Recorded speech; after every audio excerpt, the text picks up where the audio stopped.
Macht kaputt, was euch kaputt macht.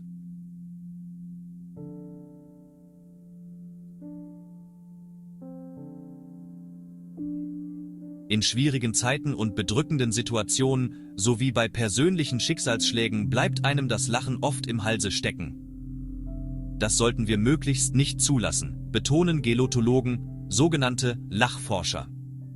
Hilfreicher wäre es, Katastrophen zu zerlachen, also durch Lachen zu zerbrechen. Herr Schweigert, statt sich düsteren Vorstellungen hinzugeben und deprimierende Nachrichten in Dauerschleife zu konsumieren, sollten wir uns mit aller Kraft von dem auf uns einwirkenden psychischen Druck befreien. Wie versuchen Menschen dies zu bewerkstelligen? Schweigert.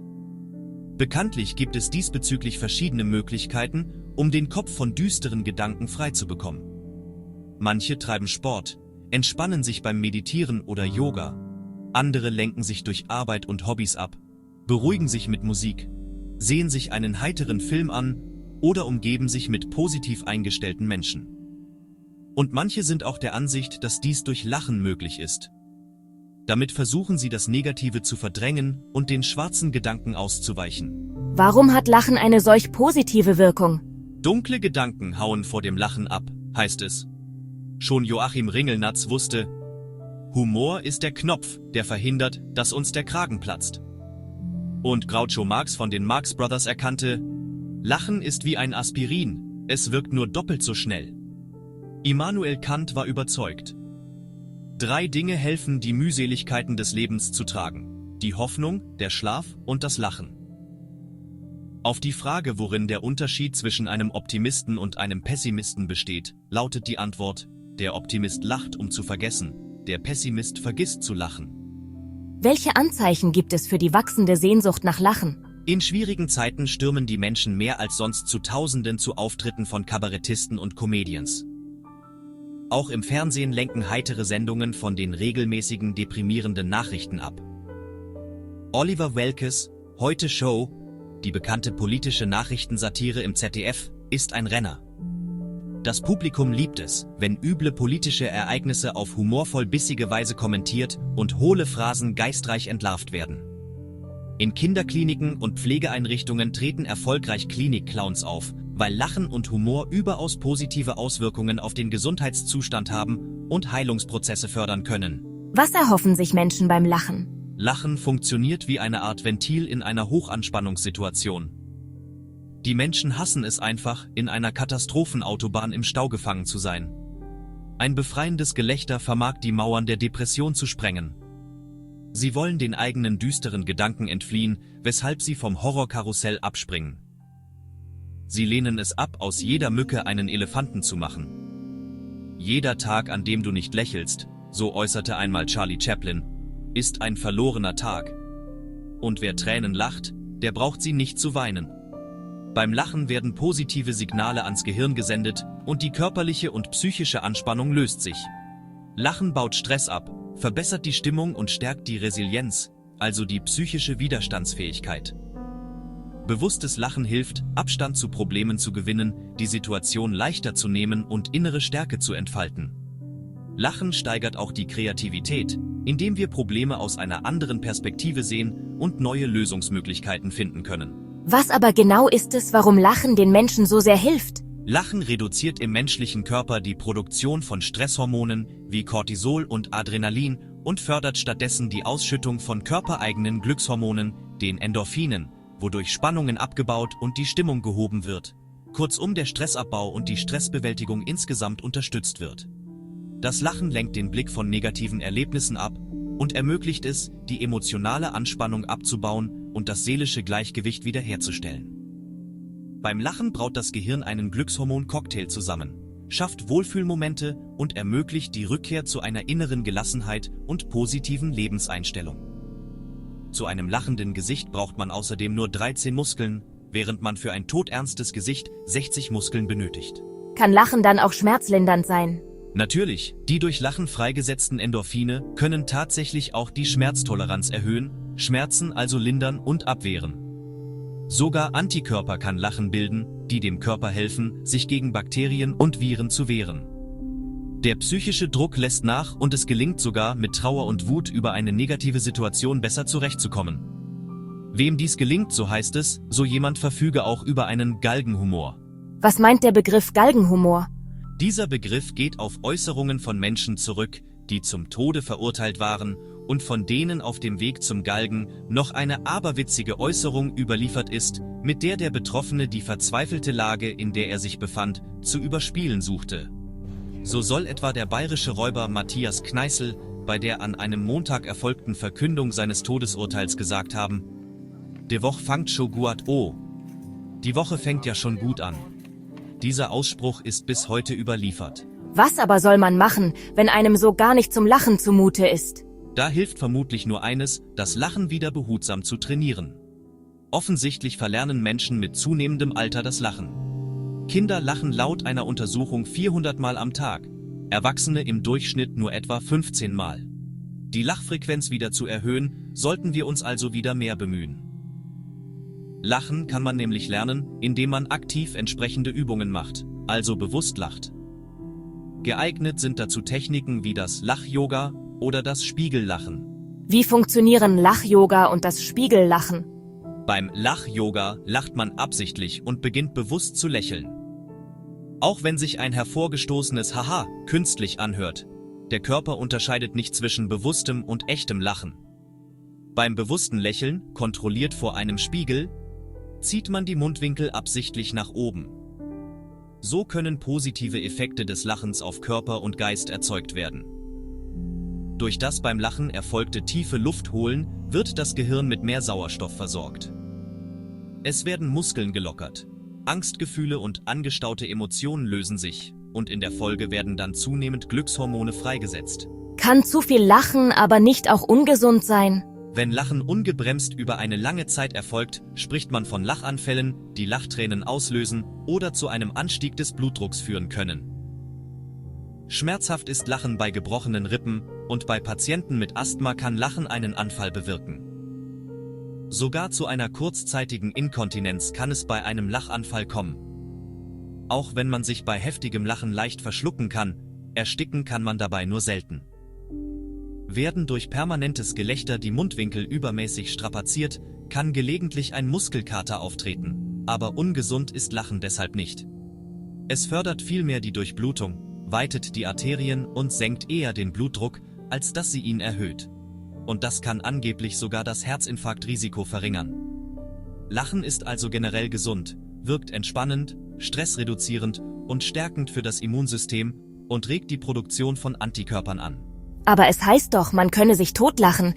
Negativ konnotierte Redewendungen wie vor Lachen zerplatzen, sich krank lachen, buckelig lachen und sich totlachen hört man immer wieder. Ich könnte mich totlachen meint, dass man etwas so extrem lustig oder lächerlich empfindet, dass man darüber in schallendes, endloses Gelächter ausbricht, woran man sterben könnte.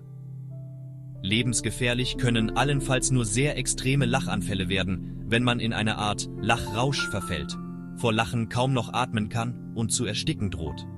Das aber kommt so gut wie nicht vor. Dann hat sich also noch niemand totgelacht? Naja, Berichte darüber gibt es schon. Aber der sogenannte Lachtod kann hauptsächlich bei vorliegenden Krankheiten etwa durch Herzstillstand, Hirnschlag, einen Krampfanfall oder durch Ersticken passieren. Einige wenige Lachtodfälle sind allerdings bekannt geworden. So soll sich schon in der Antike ein gewisser Zeuxis von Herakleia beim Betrachten seines Porträtgemäldes totgelacht haben und Philemon der Ältere über einen frechen Esel. Wieder ein anderer sei bei einem Lachanfall vom Stuhl gefallen und habe sich dabei das Genick gebrochen. Und eine 100-Jährige habe sich angeblich beim Anblick ihrer neuen Frisur im Spiegel totgelacht. Aber auch über Lachtodfälle neuerer Zeit wird berichtet. So habe sich 1975 ein Mann beim Ansehen der britischen Comedy-Fernsehserie The Goodies totgelacht, worauf sich seine Witwe beim Hauptdarsteller der Comedy-Show für das fröhliche Lebensende ihres Mannes bedankt habe, worauf sich dieser fast totgelacht habe. Was ist für Sie echter Humor? Echter Humor hat weder mit vordergründiger, satter Wohlgelauntheit und mit selbstgefälligem, auf Leichtsinn fußendem Gehabe zu tun. Aufgesetzte Lustigkeit und Steam.Munks, abhängige Heiterkeit, billiger Witz und plumpe Zote sind ihm gleichfalls fremd. ebenso wenig treffen gallige Ironie, verletzender Spott und böser Hohn, sowie vernichtender Sarkasmus, verächtlicher Zynismus und bissige Satire sein Wesen. Auch boshafte Schadenfreude, die mieseste Äußerung angeblichen Humors, ist nicht gemeint. In gleicher Weise stehen ihm eine rein vom Verstand geleitete rationalistische und eine von Prinzipien besessene moralistische Einstellung gänzlich entgegen. Konträr zu ihm befinden sich auch Menschen wie der stets geschäftige, bierernste Utilitarist sowie die durch einseitige Einstellungen bestimmten Optimisten und Pessimisten oder der grundsätzlich vom Nichts durchstimmte Nihilist, selbst wenn sich alle diese mitunter noch so jovial und heiter geben mögen. Können Sie etwas zum Begriffsursprung sagen? Der Begriff Humor entstammt bekanntlich der lateinischen Bezeichnung humor, was in etwa Feuchtigkeit bedeutet. Auch andere Säfte wie Tau und Wein beinhaltet der lateinische Begriff ja sogar Elemente wie Blut und Tränen. Und dies nicht zu Unrecht, wie sich zeigen wird. Die mittelalterliche Medizin kannte gleich 4 derartiger Grundsäfte des Menschen, also 4 Humores, deren richtiges Mischverhältnis eine ausgeglichene Gemütsverfassung, ein ausgewogenes Temperament und eine heitere, ruhevolle Laune garantieren sollte. Alles, was Existierendes befeuchtet, weckt es zum Leben und erhält es am Leben. Wo Humor aufstrahlt, gedeiht zweifellos Leben. Auch Tau und Wein sind bekanntlich belebende Elemente. Der Schriftsteller und Kulturkritiker Theodor Hecker übernimmt in seiner Schrift über Humor und Satire jene Grundbedeutung, wenn er schreibt: Der Humor ist das Feuchte, und das Feuchte stellt die Verbindung her zwischen den Teilen, das Trockene und Vertrocknete ist die Isolation, das Steinerne. Verbindung aber ist Leben, und Tod ist Isolation. Gleichwohl beinhaltet der Ausfluss von Humor immer auch jene Feuchtigkeit, die sich, wie Sie bereits sagten, in Tränen, ja selbst in Blut zeigt. Der Mensch kann weinen und lachen, bis ihm die Tränen kommen. Tränen sind ein Zeichen der Lösung und des Neubeginns und somit Ausdruck echten Humors. Manche sind sogar der Ansicht, Humor sei nur ein gut getrocknetes Weinen oder gar die Lust zu lachen, wenn einem zum Heulen ist. In der Tat bedeutet Humor, mit einer Träne im Auge lächelnd dem Leben beizupflichten. Nicht in der Heiterkeit der Laune, sondern in der Heiterkeit des Wesens offenbart sich diese Seelenhaltung. Der wahre Humor ist sich also bewusst, dass man im Grunde genommen nichts zu lachen hat, worüber man aber lachen darf, bis einem die Tränen kommen. Es besteht also buchstäblich eine Durchwachsenheit von Heiterkeit und Trauer. Und dies besagt auch, dass Trauer keinen Endgültigkeitscharakter besitzt. Alle Dinge in der Welt haben also ihre eigenen Tränen, denn Leben ohne Leid ist nicht möglich. Dies muss jeder, der echten Humor besitzt, verinnerlichen. Mit Humor scheint es sich wie mit Austern zu verhalten. Eine Perle setzt immer eine kleine Wunde voraus. Und das Lachen? Lachen als eine wesentliche Ausdrucksform des Menschlichen bedeutet ebenso wie Weinen die Möglichkeit einer Grenzüberschreitung. Lachen ist, so Sigismund von Radecki, verkappte Religiosität. Lachen ist unser Glück. Lachen überbrückt unsere Gegensätze und ist Symbol dafür, dass es hoch über uns einen Punkt gibt, wo diese Gegensätze aufgehoben sind. Wir können nur darum lachen, weil wir etwas wissen, über das es nichts mehr zu lachen gibt. Und eben dieses Wissen befähigt den Menschen letztlich auch zur wahren Heiterkeit des Wesens, zur Heiterkeit des Herzens. Sie gründet zwar auf der Überzeugung, dass das Sinnvolle und Gute in der Welt überwiegt. Zum Ganzen der Wirklichkeit gehört aber bekanntlich auch Leid und Ernst. So gesehen ist Humor die Fähigkeit, heiter zu bleiben, wenn es ernst wird. Und wenn es ernst wird, vernimmt man nicht selten den entlarvenden Seufzer: Das kann ja heiter werden. Ist dann die verborgene Quelle des Humors also nicht so sehr die Freude, sondern vielmehr der Kummer? Zur Haltung des Humors gelangt nur einer, der die Welt so zu nehmen bereit ist, wie sie nun einmal ist. Er ist sich bewusst, dass die dem Menschen eigene Verwundbarkeit des Leibes und des Herzens eine entscheidende Voraussetzung für den Humor darstellt, ermöglicht doch erst deren Annahme auch die Möglichkeit zu deren Bewältigung. Humor kann man erst durch die Bejahung der Wirklichkeit entfalten. Wer Humor hat, sieht das Dasein, wie es ist, mit all seinen Härten, Seltsamkeiten und Verworrenheiten. Humor ist, wenn man trotzdem lacht. Dieser bekannte Spruch bezeichnet nett mit dem Wörtchen trotzdem die Überwindung, die dem Humor innewohnt. Humor gründet auf der Hoffnung, dass diese Überwindung immer aufs Neue gelingen kann. Eine Verbindung besteht ebenso zwischen Humor und Humanitas, also dem Menschsein und all den Normen und Verhaltensweisen, die den Menschen ausmachen. Humor meint demzufolge zweifellos etwas Human-Personales, etwas, das ausschließlich dem Menschen gegeben ist. Wie hängen Humor und Fantasie zusammen? Humor ist ein über die Endlichkeit hinausweisendes Element der Humanität und damit gleicht er seiner lieblichen Zwilp- und Linksschwester, der Fantasie. In der Tat, Fantasie ohne Humor bleibt begrenzt und Humor ohne Fantasie kann sich niemals zu echtem Humor entwickeln. Einem Menschen, der Fantasie besitzt, wohnt die Gabe inne, die Dinge so zu sehen, wie sie sind, aber auch so, wie sie sein könnten. Ihm gelingt es, stets aufs Neue etwas sichtbar werden zu lassen, was andere nicht sehen können oder wollen. Er besitzt Erfindungsgabe und Einfallsreichtum. Er vermag sich dem Spiel der Einbildungskraft hinzugeben, etwas frei zu erfinden, zu erdichten, zu improvisieren. Seine Imagination übersteigt vielfach das den meisten Menschen innewohnende Vorstellungsvermögen. Wer Humor besitzt, bei dem wird man häufig ein überreichtes Vorstellungs- und Einfühlungsvermögen entdecken, beides Elemente, die unentbehrlich sind, damit Humor sich in seiner ganzen Vielfalt auftun kann. Wer den Humor lebenslang pflegt, reift unter Umständen mit der Zeit zu jener Weisheit, die nicht Wissen bedeutet, nein, im Gegenteil eine Haltung darstellt.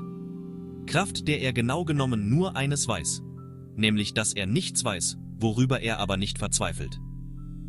Vielmehr zeigt sich seine Weisheit in der Gelassenheit des bewussten Nichtwissens und in der Heiterkeit des Nicht-Begreifen-Könnens.